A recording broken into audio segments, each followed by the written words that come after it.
Olá, alunos da disciplina Administração Financeira, aqui é o professor Sidney Silvério e vamos apresentar o primeiro episódio do nosso projeto Dinheiro, Você no Controle. No primeiro episódio, nós vamos tratar de temáticas sobre o controle orçamentário e patrimonial. Bora lá!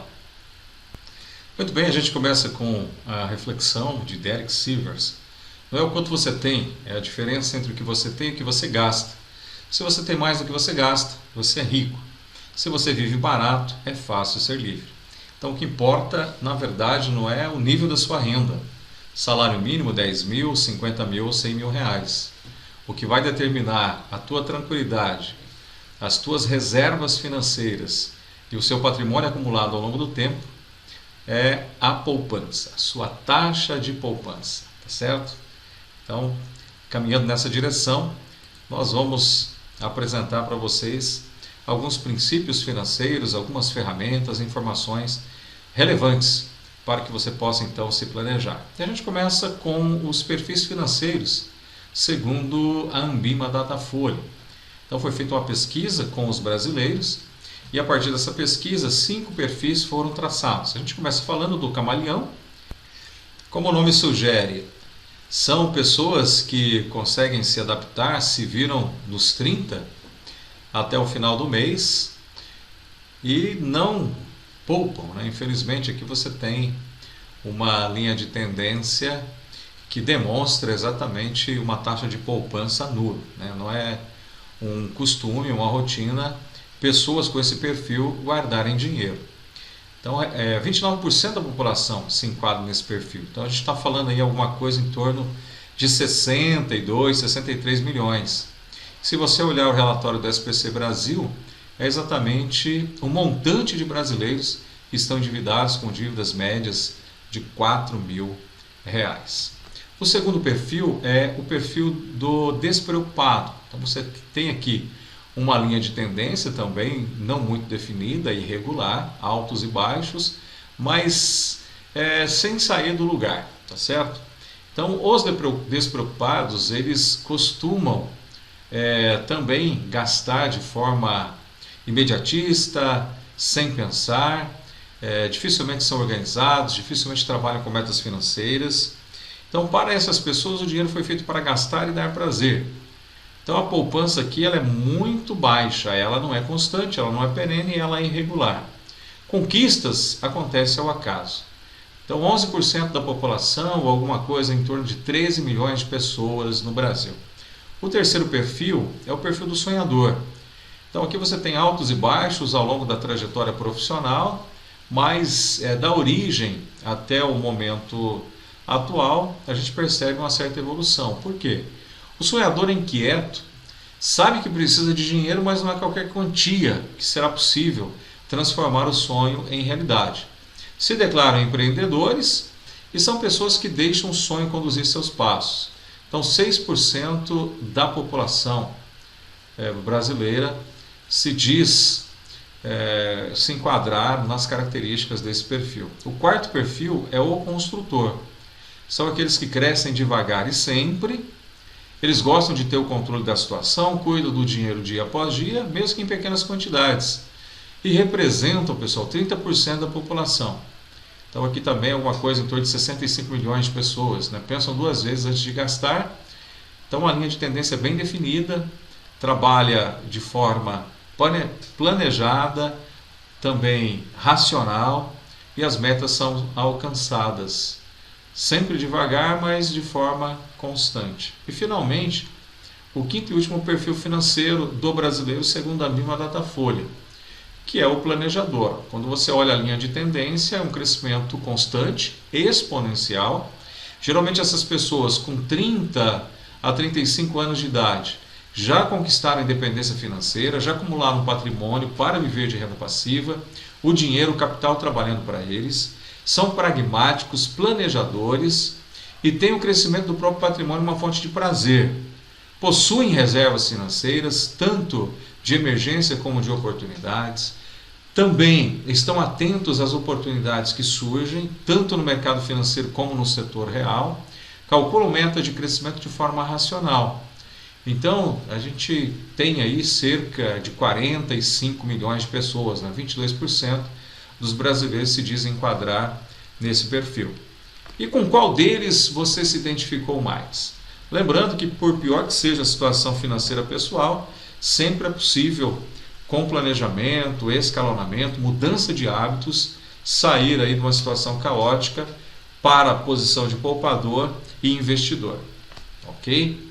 Bom, galera, agora eu vou apresentar para vocês um método, uma metodologia para que você possa atingir a construção das reservas de emergência e de oportunidade e também conquistar a independência financeira no longo prazo. Eu me refiro ao método 50-30-20, ele é muito difundido nas economias desenvolvidas. Então, 50% do seu rendimento, independente do valor, se é 2 mil, 5 mil, 10, 15, 20, 30, 50, 100 mil reais.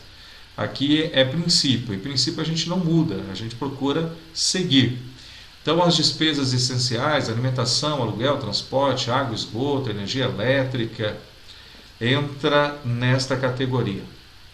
30% estilo de vida, ninguém é de ferro, né? A gente precisa jantar fora, comprar roupas, ir a bares, ainda que seja para tomar um suco bem geladinho, salão de beleza, shopping, cinema, etc.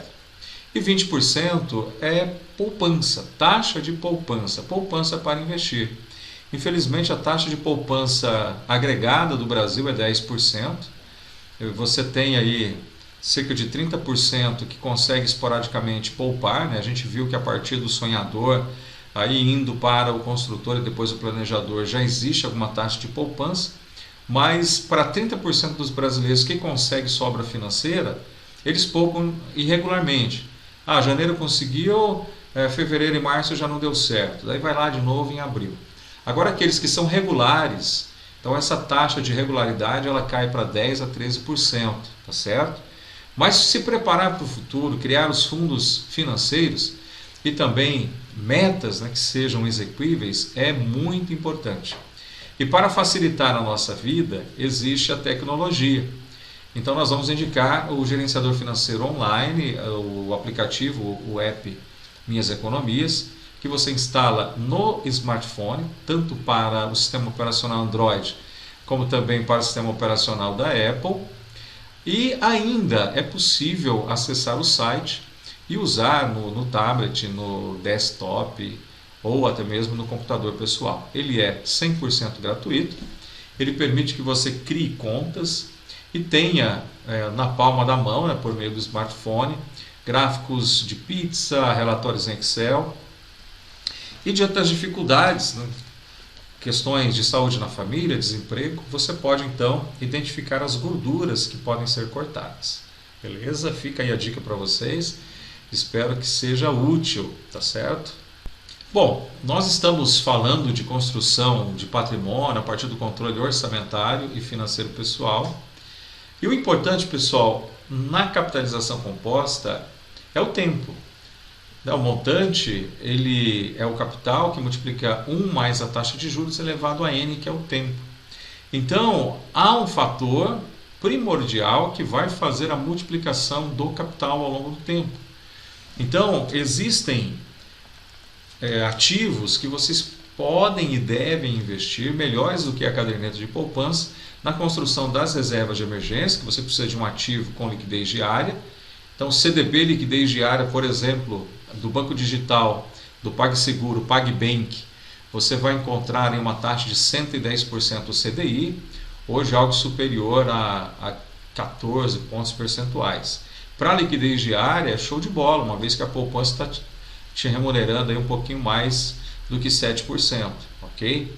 Para pré-fixado e IPCA+, você vai encontrar de 15% a 19% na conjuntura macroeconômica atual. De tal forma, galera, que independente do momento econômico da economia, se é de expansão, se é de recessão, se tem crise ou não tem crise, é possível obter uma taxa média de 13% ao ano, fazendo uma carteira em que 30% das suas aplicações na renda fixa vai para os pré-fixados, 30% para os pós-fixados, liquidez diária, e 40% para os títulos de inflação, que é o IPCA+.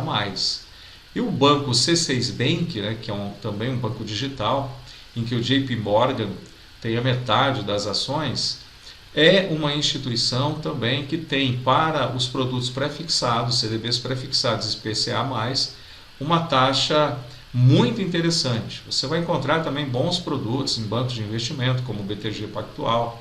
Você vai encontrar taxas atrativas em corretoras independentes e outros bancos, pequenos e médios.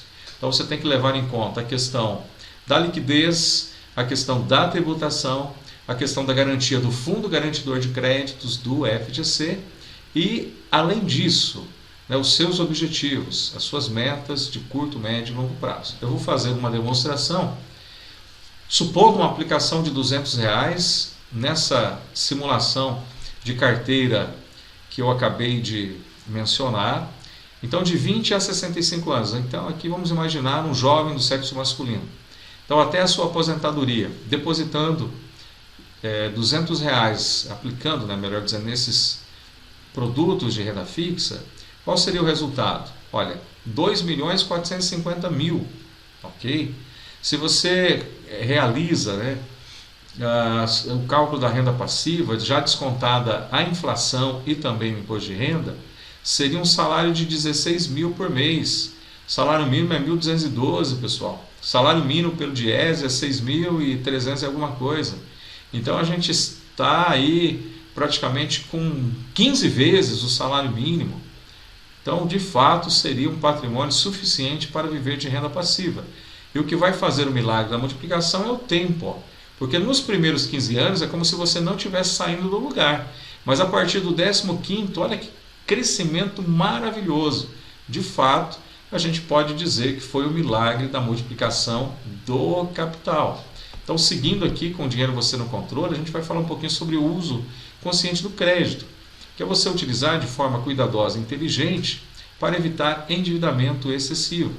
E na aquisição, principalmente de bens de consumo durável, é interessante você olhar a possibilidade do consórcio. Né? O consórcio você tem a taxa de administração, né? Vamos colocar o custo efetivo total. Eu fiz uma simulação aqui com uma taxa média, né? Um carro de 50.000, no consórcio você pagaria 60 parcelas de R$ 936,25, daria aí 56.175. Então você estaria pagando de custo efetivo total 6.175 no consórcio.